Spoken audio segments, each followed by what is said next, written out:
Hello viewers, আজকে আমরা ABT এর যে টেস্ট পেপার, সেই টেস্ট পেপারে ম্যাথামেটিক্সের 73 পেজে 73 পেজের যে অঙ্কগুলো আছে, শর্ট কোশ্চেন 1 থেকে 3-এর দাগের, সেই শর্ট কোশ্চেনগুলো আমরা সমাধান করে দেখাবো। ঠিক আছে, প্রথম হচ্ছে বার্ষিক 6.14% সরল সুদের হারে কোনো মূলধনের 3 গুণ হবে। 3 গুণ হবে কত বছরে? হ্যাঁ, অপশন দেওয়া আছে। তো এটা আমরা কীভাবে করেছি, ধরি মূলধন হচ্ছে পি সমান এক্স টাকা, মূলধনের 3 গুণ মানে 3x টাকা। তাহলে এক্স থেকে 3x হয়েছে, মানে সুদ কত হয়েছে না 3x মাইনাস এক্স 2x টাকা। আর সুদের হার বলা হয় 6.14 মানে 25/4%। তাহলে আমরা জানি সূত্রটা আই সমান PRT বাই 100। তাহলে 2x ইজিক্যাল টু, মানগুলো বসেছি, আই সমান 2x, পি এ সমান এক্স, আর হচ্ছে 25/4 মানে উপরে 25 নিচে 4, টিটা বার করতে হবে টাইম, আর নিচে 100 আছে। এখানে 25 4-এ 100, এক্স এক্স দুদিকে কেটে যাচ্ছে, তাহলে 4 4-এ 16, 16 দুগুণে 32। ঠিক আছে, তাহলে 32 বছর পর এটা 3 গুণ হবে। ঠিক আছে, তো এটা যদি 2 নম্বর কোশ্চেন থাকে এবার ডিটেলসে করবে, যদি শর্ট কোশ্চেনের এমসিকিউ থাকে তাহলে যদি 3 গুণ বলে তাহলে এই সুদটা হবে 2x, যদি 4 গুণ বলে সুদটা হবে 3x, 5 গুণ বললে 4x, মানে 1 কম হবে। ঠিক আছে, এটা খেয়াল রাখবে, তাহলে তোমার এইটুকুর মধ্যে অঙ্কটা হয়ে যাবে। আচ্ছা, পরের question, x proportional to y to the power 3-এর 2। হ্যাঁ, বইয়ে দেখাচ্ছি, x proportional to y to the power 3-এর 2 হয়, তবে ওয়াই প্রপোর্শনাল টু কত হবে? অপশান আছে। তো এখানে করছি, দেখো এক্স সমান করেছি, সমান করলে কী হবে, একটা ধ্রুবক দিয়ে গুণ করতে হবে, কে হচ্ছে অশূন্য ভেদ ধ্রুবক। এবার ওয়াইটাকে এদিকে নিয়ে এলাম, তাহলে কত হবে এক্স বাই কে। তাহলে ওয়াই সমান ওয়াই 5 ছিল 3-এর 2, তাহলে এদিকে গেলে কী হবে 2-এর 3। এবার এটা কী করছি না, p into x to the power 2-এর 3, পিটা কাকে ধরলাম, পি সমান কে to the power 1/k two the power 2-এর 3। এটা আসছে কি x cube, x to the power 2-এর 3 by k to the power 2-এর 3। তাহলে এক্স টু দি পাওয়ার 3 রেখে দিলাম, আর 1/k two the power 2-এর 3টাকে P ধরে নিলাম। যেহেতু কেটা ধ্রুবক তাহলে পিটাও ধ্রুবক হবে, তাহলে ওয়াই সমান ধ্রুবক into x to the power 2-এর 3, অর্থাৎ y proportional to x to the power 2-এর 3 হবে। 3 নম্বর কোশ্চেন দেখো, একটি বৃত্তের কেন্দ্র থেকে 15 সেমি দূরে অবস্থিত একটি জায়ের দৈর্ঘ্য 16 সেমি, ওই বৃত্তের কেন্দ্র থেকে 8 সেমি দূরে অবস্থিত জায়ের দৈর্ঘ্য কত হবে? হ্যাঁ, এটাও দেখো অঙ্কটা ছবি এঁকেছি এরকম। তো এই ব্যাসটা আমি ধরছি, এই জায়গাটা হচ্ছে 16 সেমি। ঠিক আছে, আর কেন্দ্র থেকে 15 সেমি দূরে আছে। ঠিক আছে, তাহলে এটা ওসি হচ্ছে 15, হ্যাঁ, কেন্দ্রীয় ও কেন্দ্রীবৃত্ত ওসি 15, এবি হচ্ছে এবি জায়ের দৈর্ঘ্য 16 সেমি। তাহলে এসি কত হবে না, এসিটা হবে 8 সেমি। কেন না এই লম্ব দূরত্বটা বলেছে 15, যদি কেন্দ্র থেকে একটা জায়ের উপর লম্বটা না হয় তাহলে সেই জায়গাটা কি, এই লম্বটা কী করে, জায়গাটাকে সমদ্বিখণ্ডিত করে। তাহলে নিশ্চয়ই এটা 16 হলে এসিটা হবে 8 হবে 16 অর্ধেক। আর এই যে ত্রিভুজটা, তাহলে এটা কি সমকোণী ত্রিভুজ হবে, এটা হবে অতিভুজ এওটা হচ্ছে বৃত্তের ব্যাসার্ধ। তাহলে ত্রিভুজ এওসি এর সি কোণটা হচ্ছে সমকোণ 90 ডিগ্রি। অতএব এও স্কোয়ার মানে অতিভুজ স্কোয়ার সমান লম্ব স্কোয়ার প্লাস ভূমি স্কোয়ার, মানে AC square plus OC square, 8 square plus 15 square মানে হচ্ছে তোমার 64 প্লাস 289। তাহলে এও সমান কত হচ্ছে 17। ঠিক আছে, তার মানে ব্যাসার্ধটা পেয়ে গেলাম 17, বৃত্তের ব্যাসার্ধ। এইবার আবার একটা ছবি এঁকেছি, এখানে বৃত্তের ব্যাসার্ধটা হচ্ছে ওই হচ্ছে ব্যাসার্ধ, এটা 17 পেয়ে গেছি। আর বলেছে এটা 8 সেমি দূরে একটা জ্যা আছে, সেই জ্যাটা তৈরি হতে হবে। তাহলে ওজিটা হবে 8। এবার ইজিটা কত হবে না, আগের মতোই এটা হচ্ছে লম্ব আছে, যেহেতু এটা সমাধিখণ্ডিত করবে, তাই এটা EG square plus OG square সমান কত হবে ইও স্কোয়ার, অর্থাৎ ইজি স্কোয়ার সমান কত হবে ওই স্কোয়ার মাইনাস ওজি স্কোয়ার। ওই সমান 17 স্কোয়ার মানে 8 স্কোয়ার, তার মানে হচ্ছে 225, 225 বর্গ হচ্ছে 15, তাহলে ইজি সমান হচ্ছে 15, এইটুকু 15, তাহলে গোড়াটা কত হবে 15 × 2, অর্থাৎ জায়গাটি দেবে হবে 30 সেমি। পরের কোশ্চেন দেখো, একটি লম্ববৃত্তাকার শঙ্কুর শীর্ষকোণ 60 ডিগ্রি এবং ভূমির ব্যাসার্ধ 14 সেমি হলে শঙ্কুটির বক্রতলের ক্ষেত্রফল কত হবে? ঠিক আছে, এই কোশ্চেনটা দেখো ভালো করে, ছবি এঁকেছে একটা। তো এই চিত্রের বলে আছে বিসিটা হচ্ছে শঙ্কুর ব্যাসার্ধ, তাহলে ডিসিটা কী হবে শঙ্কুটার ব্যাস, তাহলে কত হবে 28 সেমি। এইবার এই যে ত্রিভুজটা, এটা ত্রিভুজ আসছে দেখো এডিসি, এই ত্রিভুজের এই শীর্ষকোণটা মানে ডিএসি কোণটা হচ্ছে 60 ডিগ্রি, আবার এডি সমান এসি হবে, লম্ববৃত্তাকার শঙ্কু যেহেতু এটার সঙ্গে এটা সমান হবে। তাহলে এই যে ত্রিভুজটা, এই ত্রিভুজের এই দুটো বাহু সমান, মানে এই দুটো কোণ সমান হবে এডিসি এবং এসিডি। এডিসি এবং এসিডি কত হবে সমান হবে, এটা 61, তার মানে বাকি দুটো 120, তাহলে 120 অর্থ কত 60, 60 করে। তাহলে অর্থাৎ এডিসি একটা সেটা সমবাহু ত্রিভুজ, সমবাহু ত্রিভুজ যদি হয় তাহলে তিনটে বাহু সমান হবে। তাহলে এসি সমান ডিসি হবে, ডিসি মানে কত পেয়েছি 28, অর্থাৎ এসিটা কত হবে 28। এসিটা কি না, এই যে শঙ্কুটা হচ্ছে তির্যক উচ্চতা, আর তির্যক উচ্চতা কোথায় লাগবে না, এটা 28 সেমি হলে তার পার্শ্বতলের ক্ষেত্রে সূত্র কি পাই আর এল, মানে পাই মানে 22/7, আর মানে ব্যাসার্ধ 14, আর এল হচ্ছে 28। বসালাম, 7 দুগুণে 14, এটা গুণ করছি দেখো, 28 দুগুণে 56, 56কে 22 দিয়ে গুণ, 22 গুণ করে এটা হচ্ছে 22, 56 দুগুণে 112, আর এখানে একটা গ্যাপ দিয়ে আবার 112 দিয়ে গুণ করে হয়েছে কত, 1232, এটা বর্গসীমা। ঠিক আছে, উত্তর হয়ে গেল। নেক্সট কোশ্চেন দেখো, 5 নম্বর কোশ্চেন বলেছে কোনো বৃত্তের 44 সেমি দীর্ঘ একটি চাপ বৃত্তের কেন্দ্রে 45 ডিগ্রি কোণ উৎপন্ন করে, তাহলে বৃত্তটির ব্যাসার্ধ কত হবে? বৃত্তটির ব্যাসার্ধ কত হবে? তাহলে চাপ, একটা বৃত্তের চাপ বলতে আমরা জানি যে একটা বৃত্ত যদি আঁকি, এরকম বৃত্ত, এই বৃত্তটা, এই গোটাটা হচ্ছে একটা পরিধি, বৃত্তের পরিধি, এটা একটা চাপ কিন্তু। ঠিক আছে, তারপর এখান থেকে যদি কাটি, এই অংশটা একটা চাপ, হ্যাঁ, এইখানটাও চাপ। তো একটা চাপ বলেছে, সেই চাপটা হচ্ছে 44 সেমি, সেই 44 সেমি চাপটা কেন্দ্রে 45 ডিগ্রি কোণ করছে। ঠিক আছে, 45 ডিগ্রি কোণ করছে। এইবার এই গোটা চাপটা, মানে গোটা চাপটা কত ডিগ্রি কোণ করবে? 360 ডিগ্রি। তাহলে গোটা চাপটা মানে পরিধি, এই গোটা চাপটা বার করতে গেলে আমাকে 360 ডিগ্রি কোণের চাপটা বার করতে হবে। তাহলে 45 ডিগ্রি কোণের জন্য চাপ কত হচ্ছে? 44 সেমি। তাহলে 1 ডিগ্রি কোণের জন্য চাপ হবে কত? 44/45। 360 ডিগ্রির জন্য কত হবে? এটা করেছি কারাগারি, দেখো, 9 দিয়ে 5 45, 4 9 40, আবার 5 এগারো 5 8 40, তাহলে 44কে 8 দ্বিগুণ 352, তাহলে বৃত্তটা পরিধি 352 সেমি। এবার ব্যাসার্ধ যদি আর হয় তাহলে কী হবে? 2πr, বৃত্তের পরিধি সূত্র কত? 2πr, তাহলে 2πr সমান 352, এখান থেকে পায়ের মানটা 22 বসেছি, আর সমান 352 ইন্টু 7, নিচের 7-এরটা নিচেরটা উপরে গেল, আর উপর নিচে আসছে, কাটাটি হলো 11 দিকে কেটেছি প্রথমে, 3 11 33, 11 দিনে 22, এটা 11 দুগুণে 22, তাহলে 2 16 32, আবার এই 2 দিয়ে কাটছি, 8 দুগুণে 16, তাহলে 8 ইন্টু 7, 7 56, তাহলে ব্যাসার্ধ হলো 56 সেমি। তারপরে 6 থেকে বলেছে মধ্যগামিতার মাপক কটি? হ্যাঁ, মধ্যগামিতা 3টি, অপশান দেওয়া আছে 1 2 3, 3টি হবে। এবার কী কী সেটা তুমি জেনে রাখবে, এটা জানার জন্য বলছি, এটা অন্য কোশ্চেনে থাকতে পারে। একটা হচ্ছে গড়, একটা হচ্ছে মধ্যমা, এবার হচ্ছে সংখ্যাগুরুমান। হ্যাঁ, মিন, মিডিয়ান, আর হচ্ছে মোড। এটা বলে ইংরেজিতে বলে মিন, এটা মিডিয়ান, আর এটা হচ্ছে মোড।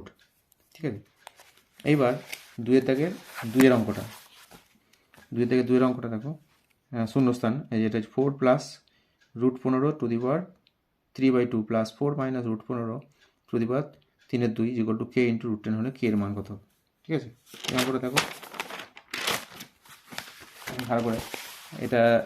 এটা দেওয়া ছিল, এটা ধরছি 4 প্লাস √15টাকে এ ধরে নিচ্ছি, আর 4 মাইনাস √15টাকে বি ধরলাম। তাহলে এ প্লাস বি কত হবে? এ দুটো যোগ করলে প্লাস √15 মাইনাস কেটে যাবে, 4 প্লাস 4 মানে 8 হবে। আর এ বি সমান কত হবে? না, এটা গুণ করলে কত হবে? এ প্লাস বি ইন্টু এ মাইনাস বি সূত্র আসছে। তাহলে এ স্কোয়ার মানে বি স্কোয়ার মানে 4 স্কোয়ার মাইনাস √15 স্কোয়ার, 4 স্কোয়ার 16, আর √15 স্কোয়ার হচ্ছে 15, তাহলে 16 মাইনাস 15 মানে 1 হচ্ছে। তাহলে এ বির মানটা হচ্ছে 1, আর এ প্লাস বি মানে হচ্ছে 8। এবার এখানে যেটা ধরেছিলাম, এখানে এ টু দি পাওয়ার 3/2 আছে, তাহলে a to the power 3/2 plus b to the power 3/2 সমান কে√10 হলো। এবার দুদিকে বর্গ করে দিচ্ছি, তাহলে কী হবে? A square plus b square plus 2ab, a square মানে 8 স্কোয়ার, বি স্কোয়ার মানে 8 স্কোয়ার, আর 2ab মানে 2 into a to the power 3/2 into b to the মানে 2 into a b to the power 3/2, আর এই কে স্কোয়ার, কে বর্গ আর √10 বর্গ 10। এটা কত হবে? না, এর পাওয়ার পরে কেটে আছে 2 2, তাহলে a cube plus b cube equal to 2, a বির মানটা বসেছিলাম 1, তাহলে 2 ইন্টু 1 টু দি পাওয়ার 3/2 সমান 10 কে স্কোয়ার। আবার এখানে a cube plus b cube সূত্র, এ প্লাস বিতে whole cube minus 3ab into a plus b. ঠিক আছে, প্লাস 2 যা থাকলো, এবার আবার এ প্লাস বি মানটা এবার বসেছে 8, এ বির মানটা 1 বসেছি, এখানে এ প্লাস বি মানটা 8 বসেছি, তাহলে আসছে 8 হোল কিউ মানে 512, 3 8 24 প্লাস 2 10 কে স্কোয়ার, তাহলে 10 কে স্কোয়ার সমান 514, 12 আর 500 প্লাস 2 মানে 514 মাইনাস 24, 490 হচ্ছে। তাহলে কে স্কোয়ার সমান কত হবে? 490/10 মানে 49, তাহলে কে সমান হচ্ছে 49 বর্গমূল, প্লাস মাইনাস 7 হয়। কিন্তু এখানে দেখো যে মানটা দেওয়া ছিল কেটা এখানে, তো এতে দুটো রাশির যোগফল আছে, সমান আছে, এবারে এই রাশিগুলো নেগেটিভ হতে পারে কিনা, 4 মাইনাস √15 মানে 4টা √15 থেকে বড়ো। ঠিক আছে, তাহলে এটা নেগেটিভ হবে না, এটা তো পজিটিভ হবেই, তাহলে এদের যোগফলটা পজিটিভ হবে, তাহলে জন্য পজিটিভ রুটটা নিচ্ছি আমরা, তাহলে উত্তর হবে কত? কে সমান 7। ঠিক আছে, নেক্সট কোশ্চেন দেখো,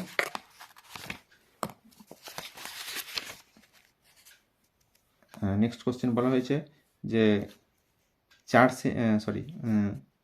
এটা একটি লম্ববৃত্তাকার চোঙের বক্রতলের ক্ষেত্রফল, 3 অঙ্কটা, একটি লম্ববৃত্তাকার চোঙের বক্রতলের ক্ষেত্রফল সি বর্গ একক, ভূমির ব্যাসার্ধ আর একক এবং আয়তন ভি একক ঘন একক হলে সিআর বাই ভি এর মান কত হবে? সিআর বাই ভি এর মানটা কত হবে?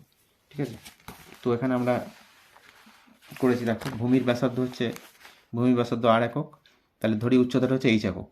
ঠিক আছে, তাহলে আয়তন ভি সমান কত হবে? πr² এইচ ঘন একক, এটা ঘন একক লিখবে, ঘন একক। আর বক্রতার ক্ষেত্রে বলে সূত্র কি না, 2 পাই আর এইচ। তাহলে 2 পাই আর এইচ সমান হচ্ছে সি, এটা দেওয়া আছে। এবারে যেটা বার করতে হবে সি আর বাই ভি। সি এর মানটা বলা হচ্ছে 2 পাই আর এইচ, আর এর মানটা আর থাকলো, আর ভি এর মানটা কত, পাই আর স্কোয়ার এইচ। তাহলে উপরে দেখো আসছে 2 × পাই আর, এর দুটো আর আছে মানে আর স্কোয়ার এইচ, আর নিচে পাই আর স্কোয়ার এইচ কেটে যাচ্ছে, তাহলে থাকছে কত, 2 থাকছে। তাহলে অ্যান্সার হলো 2। নেক্সট কোশ্চেন বলা হয়েছে 4 সেমি ব্যাসার্ধের একটি বৃত্তের ব্যাস পিকিউ এবং কোণ পি আর কিউ অর্ধবৃত্তস্থ কোণ। তাহলে হ্যাঁ আরেকটা দেওয়া আছে কিউ আর সমান 2√7 সেমি হলে পি আর এর মান কত।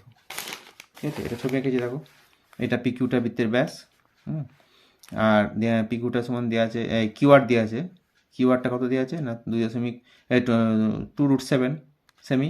ব্যাসটা পিকিউ, ব্যাসটা কী হবে না ব্যাসার্ধের দ্বিগুণ, ব্যাসার্ধ বলা আছে 4, তাহলে পিকিউ সমান করে 4 × 2 মানে 8 সেমি, এটা পেলাম 8 সেমি। এইবার এটা বলা আছে অর্ধবৃত্তস্থ কোণ, হ্যাঁ পি আর কিউটাকে, তাহলে অর্ধবৃত্তস্থ কোণ কী হয় না সমকোণ হয়। যেহেতু অর্ধবৃত্তস্থ কোণ সমকোণ, তাহলে এটা একটা সমকোণী ত্রিভুজ, এটা সমকোণী ত্রিভুজ হলে এটা অতিভুজ হবে পিকিউটা। তাহলে কী হবে না এগুলো হচ্ছে লম্ব আর ভূমি, তাহলে p r square plus q r square is equal to p q square. P r স্কোয়ারটা থাকলো, কিউ আর এর জায়গায় এটা মানটা বসালাম 2√7, আর পি কিউ এর মানটা হচ্ছে 8 স্কোয়ার। তাহলে √7 বর্গ করতে হবে, 2 এর বর্গ 4, আর √7 বর্গ 7, তাহলে 4 7 28, এটা 8 বর্গ 64। এবার 28টাকে দিয়ে পাঠাচ্ছি, তাহলে পি আর স্কোয়ার সমান 64 - 28 মানে 36 হলো। তাহলে পি আর সমান কত হবে 6, পজিটিভ রুটটা নিচ্ছি, ঠিক আছে, কারণ এটা একটা দৈর্ঘ্য বোঝাচ্ছে। তাহলে উত্তর হয়ে গেল 6, ঠিক আছে। তাহলে পি আর দৈর্ঘ্য হচ্ছে 6 সেমি। তাহলে পি আর দৈর্ঘ্য হবে 6 সেমি, অ্যান্সারটা হবে 6 সেমি লিখে দেবো। পরের কোশ্চেন দেখো, এটা দেওয়া আছে, দিয়ে বলেছে এর মান কত। তাহলে 1/sec cos θ মানে কি হয়, cos cos θ, সেকের উল্টো cos, আর 1 + cos cos θ মানে cosec cos θ, এটা যাই থাকলো। এবার কোসেকের উল্টো হচ্ছে সাইন, উপরে চলে গেলো sin cos θ, তাহলে cos cos θ plus sin cos θ মানে 1, আর প্লাস 3 sin cos θ, এটাই অ্যান্সার। যেভাবে দেওয়া আছে এটা অ্যান্সার হবে।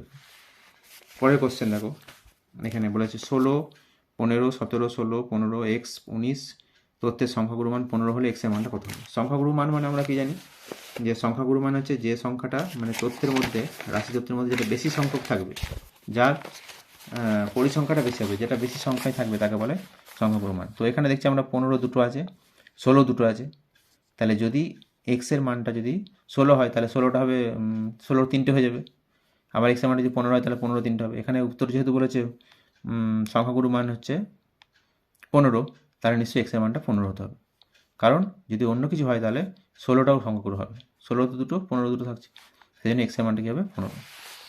এরপর সত্য মিথ্যা আছে, অংশীদারীরা নিজেদের মধ্যে মূলধন যদি সমান সময় ধরে ব্যবসায় নিয়োজিত করে তবে তাকে মিশ্র অংশীদারি কারবার বলে। এটা মিথ্যা, কারণ মিশ্র কাকে বলে না, যখন এই টাকাটা যখন দিচ্ছে অংশীদারীরা, তারা টাকাটা যদি বিভিন্ন সময়ে বিভিন্নভাবে দেয়, কেউ 3 মাসের জন্য দিল, কেউ 4 মাস পরে দিল, হ্যাঁ, বা 4 মাস পরে আরও টাকা দিল, কেউ টাকা তুলে নিল, সেক্ষেত্রে এটা মিশ্র হবে, কিন্তু এটা মিশ্র এখানে হবে না, ঠিক আছে। এইবার 2-এর দাগে দেখো, সত্য মিথ্যা 2-এর দাগে যেটা দেওয়া আছে সেটা বলছে 3টি বাস্তব সংখ্যা এ বি সি ক্রমিক সমানুপাতি হলে মধ্য সমানুপাতি বি এর মান অসংঘাত হবে যখন এ ও সি বিপরীত চিহ্নযুক্ত হবে। এটা সাধারণত মিথ্যাই, এটা হবে সত্য হবে, হ্যাঁ অসংঘাত সত্য হবে। কারণ কি দেখো, 3টে ক্রমিক সমানুপাতি মানে কি এ বি সি ক্রমিক সমানুপাতি যদি হয় তাহলে আমরা জানি কত হবে, বি স্কোয়ার সমান এসি হয়, বি স্কোয়ার সমান এসি, তাহলে বি সমান কত হবে না √/এসি হবে, হ্যাঁ প্লাস মাইনাস √/এসি হবে। এবার এসির মানটা রুটের ভেতরে যদি নেগেটিভ চলে আসে তাহলে কি এটা অসংঘাত হয়ে যাবে। সেই জন্য এ আর সি যে গুণফল এসি, তাহলে এ আর সির মধ্যে যে কোনো একটা যদি নেগেটিভ হয় তাহলে এই গোটা মানটা কী হবে অসংঘাত হয়ে যাবে, তাহলে বি এর মানটা কী হবে অসংঘাত হবে। সেই জন্য এটা বলছে অসংঘাত হবে, এটা তাহলে কী হবে সত্য হবে। 3-এরটা দেখো, এবিসিটি বৃত্তস্থ চতুর্ভুজ এবি ব্যাস, তাহলে এ ডিসি 120 ডিগ্রি হলে বিএসির মান 40 হবে। দেখো এই একটা বৃত্তস্থ চতুর্ভুজ এঁকেছি যার ব্যাস হচ্ছে এবি। এবার এই কোণটা বলা হচ্ছে কত 120 ডিগ্রি, তাহলে এটা 120 হলে এটা একটা বৃত্তস্থ চতুর্ভুজ, বৃত্তস্থ চতুর্ভুজের কী হয় না বিপরীত কোণগুলো সম্পর্ক হয়, তাহলে এটা যদি 120 হয় এটা কত হবে, এর নাম হচ্ছে এবিসি, এবিসি মান হবে 180 - 120 মানে কত হচ্ছে 60 ডিগ্রি, ঠিক আছে, এটা 60 ডিগ্রি হচ্ছে। এইবার এসিবি এই কোণটা কত হবে না, এই কোণটা হচ্ছে 90 ডিগ্রি, কেন না এটা অর্ধবৃত্তস্থ কোণ, এটা যেহেতু ব্যাস তাহলে এটা অর্ধবৃত্তস্থ কোণ সমকোণ হয়, তাহলে এই ত্রিভুজের মধ্যে এটা সমকোণ 90 ডিগ্রি, আর এখনই একটা পেলাম এই কোণটা 60 ডিগ্রি, তাহলে একটা 90 বাকি দুটো মিলিয়ে 90 হবে, তাহলে এটা 60 হলে এটা কত হবে, 90 - 60 মানে 30 হবে। তাহলে এতে বিএসসির মানটা হচ্ছে 30 ডিগ্রি, কিন্তু ওখানে বলা হয় 40, ওদের মিথ্যা। এরপর 4 নম্বর বলেছে দেখো, একটি অর্ধগোলকের ঘনফল ভি ব্যাসার্ধ আর হলে আর সমান √3v/2π। তো এটা করেছি দেখো, অর্ধগোলকের ঘনফল ভি ঘনাকক, ব্যাসার্ধ যদি আর হয় তাহলে ঘনফলের সূত্র কি, 2/3 পাই আর কিউ অর্ধগোলকের। তাহলে কোনাকুনি করছি 2π আর কিউ ইকুয়াল টু 3v, তাহলে আর কিউ সমান 3v/2π। তাহলে আর সমান কত হবে, এই পাওয়ারটা 3 আছে, এদিকে 1/3 হবে, এরকম আকারে আসছে। তাহলে ওখানে কিন্তু দেওয়া আছে রুট, রুট মানে হচ্ছে এটা টু দি পাওয়ার 1/2, তাহলে ওটাতে কী হবে, তাহলে মিথ্যা হবে। পরে কোশ্চেন, cos 9α সমান সাইন আলফা হলে tan 5α মানটা 1 হবে, এখানে বলা আছে, ঠিক আছে। তো এখানে আমরা করছি দেখো, cos 9α সমান সাইন আলফা, সাইনটাকে কসে কনভার্ট করছি, দেখো cos 90 - θ হবে। এবার দুদিকে cos তুলে দিলাম, 9α সমান 90 - আলফা, আলফাটাকে বাঁধিয়ে নিয়ে আসছি, 9α + আলফা সমান 90 ডিগ্রি, তাহলে 10α সমান 90 ডিগ্রি। এখানে অর্ধেক করলে কী হবে না, 10α অর্ধেক হচ্ছে 5α, তাহলে 90 অর্ধেক 45, তাহলে 5α সমান 45 ডিগ্রি, একবার হয়ে গেল। আর না হলে আলফা বার করে আবার 5α করতে হবে। তো যেহেতু 5α বলেছে না, 5টা সরাসরি বার করলাম, একে 2 দিয়ে ভাগ, একে 2 দিয়ে ভাগ, তাহলে অতএব tan 5α সমান কত হবে, tan 45 ডিগ্রি সমান 1, অতএব এটা সত্য হয়ে গেল, ঠিক আছে। তো এরপর আরেকটা অঙ্ক আছে, সত্যমিতের আরেকটা অঙ্ক আছে, যেটা হচ্ছে একটি খেলায় 5, 6, 7 এরকম করে সংখ্যা দেওয়া আছে, নম্বর পাওয়া গেলে নম্বরের গড় 10, নম্বরের গড় হলো 10। তো গড় মানে কি আমরা জানি, গড় মানে যোগ করে যত সংখ্যা তত দিয়ে ভাগ। তাহলে সংখ্যাগুলো পরপর লিখেছি, 11টা সংখ্যা আছে বা 11, এগুলো যোগ করে দেখো হচ্ছে 110, 110কে 11 দিয়ে ভাগ করলে কত, 10 হবে, তাহলে 70, ঠিক আছে। তো আজকে এই পর্যন্তই, পরের ভিডিওতে আমরা আগামী যে ভিডিওগুলো হবে সেখানে অন্য অঙ্কগুলো করে দেখাবো। সকলকে অশেষ ধন্যবাদ।